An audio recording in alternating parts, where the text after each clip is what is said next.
Did you understand by pleading true to violation of condition number one, the court could find it true, grant the motion, find you guilty, and sentence you up to life in prison and up to a $10,000 fine?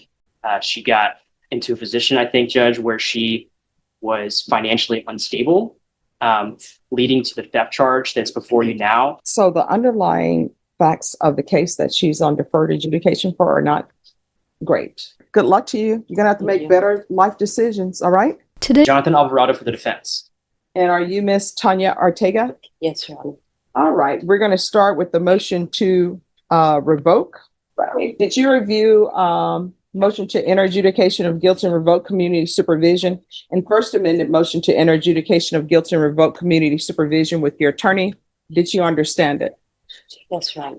Are you the same Tanya Ortega who was placed on deferred adjudication in 2023 CR 8904 for the offense of aggravated robbery on December 11, 2023 for a period of 8 years? Is that you? Yes, Your Honor. All right, state. I believe this was heard actually, and she pled not true. So, Judge, She did. All right. Sorry, Judge. So do you have witnesses? Yes, Judge. All right. So, judges, we are, with the court's permission, asking to change her plea of not true to true. When I was here last time on this case, Judge, I was just appointed to the MTR. She has a new number one that I was not appointed to. At the time that we were here, that was the only allegation against her. And so Judge Angelini was sitting on the bench. He agreed to appoint me to the number one and give me 10 days to prepare, but also asked that she enter her plea at that time of not true. And so that is what we did, Judge, with potentially the expectation that she could come forward today and change her plea to true, which she has the intention of doing, as well as pleading to her new case as well. All right. So are you asking to withdraw your plea of not true? Yes, Your Honor. All right. State, you may proceed. violated condition number 1, on or about the 8th day of August 2025 in Bexar County, Texas, the defendant Tanya S. Ortega committed the offense of theft of materials, aluminum, bronze, copper, brass, less than 20,000 in violation of condition number 1. How do you plead to that? True or not true? True, Your Honor. And state, do you waive other violations? Yes, Your Honor, state waives the remaining violations. Any objections to the waiver? No objections, Judge. Did you understand by pleading true to violation of condition number 1, the court could find it true, grant the motion, find you guilty, and sentence you up to life in prison and up to a $10,000 fine? Yes, Your Honor. Knowing that, do you still wish to plead true to violation of condition number 1? Court will find violation of condition number 1 true. Is there a proposed agreement? Yes, Your Honor, the proposed agreement is to revoke revoke community supervision, enter an adjudication of guilt, sentence 5 years to do, and then run concurrent with the new theft offense. Are you asking the court to follow that agreement? Yes, Your Honor. Are you waiving your right to appeal? Yes, Your Honor. And defense, is this the agreement you're asking the court to follow? Yes, Judge, we are.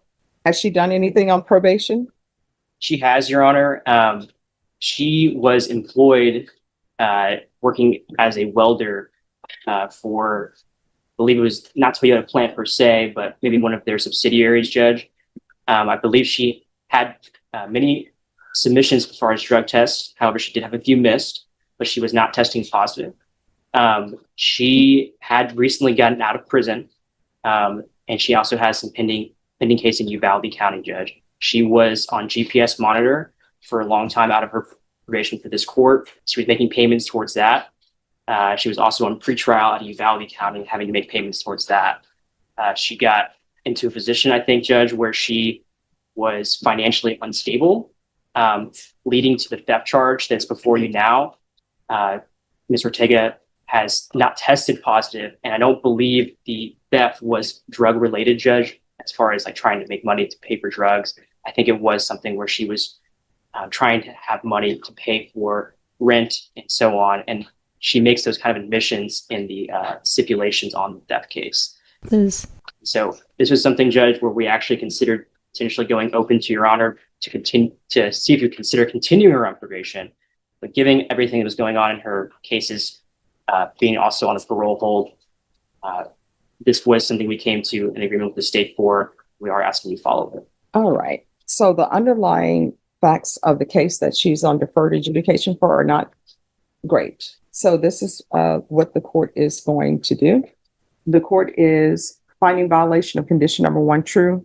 The court is going to find you guilty, revoke. The court is going to sentence you to 8 years in the prison, give you credit for any time served. There's an affirmative finding of deadly weapon.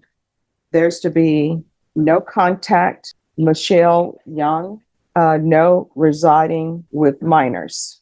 When Your Honor can, I have one more request regarding this Yes. case. So she does have parole hold out of Bell County.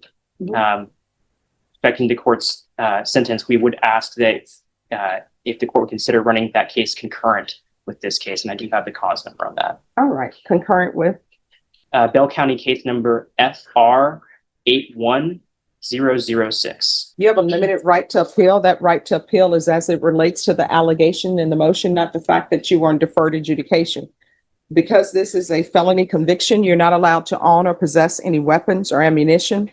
If you have a question over what a weapon or ammunition is, you'll need to speak to an attorney. Do you understand? Yes, Your Honor. Right. Let me put this in the system, then we'll move on to the next matter. All right, next we're moving on to the 2025 CR 011411. Court will find that the state is in compliance with discovery. Did you review the document entitled Waiver of Indictment, Reading of Information and Rights under Article 1.051 and 26.03 of the Code of Criminal Procedure? Yes, Your Honor. Do you understand that your attorney has certain rights? Namely, your attorney has the right to have the passage of 2 days upon presentation of the information. This is the turning point most people miss. When someone is on deferred adjudication, the court is basically holding back the full conviction as a last chance. But every violation doesn't just look bad, it legally unlocks the harshest penalties on the table. At this point, the judge isn't asking if consequences are justified anymore, only how severe they need to be to protect the system's credibility. 26.03 and 1.051. Did you review the felony information with your attorney? Did you understand it? Yes, Your Honor. And we're proceeding on the information as presented, counsel? Yes, Judge. And you're waiving the reading of the information? We are, Your Honor. All right. And states you're proceeding on the information as presented? Yes, Judge. All right, you're charged with the offense of theft of material of copper from Home Depot as a state jail felony. The range of punishment is anywhere from 180 days up to 2 years in the state jail facility and up to $10,000 fine. If you have a plea with the state, the court does not have. That pause right there tells you everything. Once the judge says violation true and revoke, the case is effectively over. This isn't frustration anymore, it's finality. The court isn't debating her character, it's responding to a record that made the decision unavoidable. To remain silent. By entering this plea, you were giving up those rights. Did you intend to give up those rights and enter into a plea in this case? Yes, Your Honor. Counsel, has your client been able to provide you with any defenses? Yes, Judge. Do you believe she has a rational as well as a factual understanding of the charges against her? I do, Your Honor. Do you believe she's currently competent and was legally sane at the time of the offense? I do, Your Honor. Miss, has anyone threatened you, coerced you, or placed you in fear to get you to enter the plea? No, Your Honor. Anyone promised you anything other than the plea? No, Your Honor. Are you satisfied with the way you've been represented? Yes, Your Honor. Do you understand if you're not a U.S. citizen, by entering into this plea, you can be deported, not allowed re-entry into the United States, and denied naturalization? Yes, Your Honor. Court will find that defendant has knowingly and voluntarily waived her right to jury trial. Did you review the plea bargain page with your attorney? Did you understand it? Yes, Your Honor. According to the plea, punishment is to be assessed under 1244 to 41 days in the Bexar County Jail. There's a $1,000 fine. This will run concurrent with 2023 CR 8904. Did you understand that to be your plea? Yes, Your Honor. Defense? Yes, Judge. State? Yes, Your Honor. Did you review the waiver of appeal paragraph with your attorney? Did you understand it and sign it in both places? Yes, Your Honor. By signing that, you're waiving your right to appeal. The only items that can be appealed are written pretrial motions that have been filed, heard, and ruled upon by the court. Did you understand? Yes, Your Honor. Counsel, have there been any such motions? There have not, Judge. Then to the offense, how do you plead? Guilty, not guilty, or no contest? Guilty. State any evidence. Yes, Your Honor. States Exhibit 1 and all attachments. No objections. All right, state, you may be excused. Thank you, Judge. Did you review the waiver and stipulations with your attorney? Did you understand it and sign it in all the appropriate places? Yes, Your Honor. Did you understand that today the state will be presenting evidence in the form of witnesses' statements and police reports, but most importantly, there'll be no live testimony? Did you understand? Yes, Your Honor. Court will find that defendant has knowingly and voluntarily waived and consented to stipulation of testimony and stipulations. Court will accept into evidence State's Exhibits 1 and attachments and review the same. After reviewing State's Exhibits 1 and attachments, the court will find there is sufficient evidence to find you guilty, and the court will find you guilty. Are you proceeding with sentencing? Yes, Judge. Anything you wish to say on behalf of your client? As we ask to follow the plea bargain, Judge. All right, this is what the court will do. The court will find you guilty, sentence you to 41 days in the Bexar County Jail under 1244, give you credit for any time served. There's a $1,000 fine. Time and money will run concurrently. This will run concurrent with 2023 CR 8904 with a cause number in Bale County FR 81006. There's to be no contact with Home Depot. This is where I want to hear from you. After watching how many chances were given and how they were used, do you think 8 years was fair, too light, or overdue? At what point does accountability stop being optional and start being mandatory? To appeal. Because this is a felony conviction, you're not allowed to own or possess any weapons or ammunition. If you have a question over what that is, you'll need to speak to an attorney. Do you understand? Yes, Your Honor.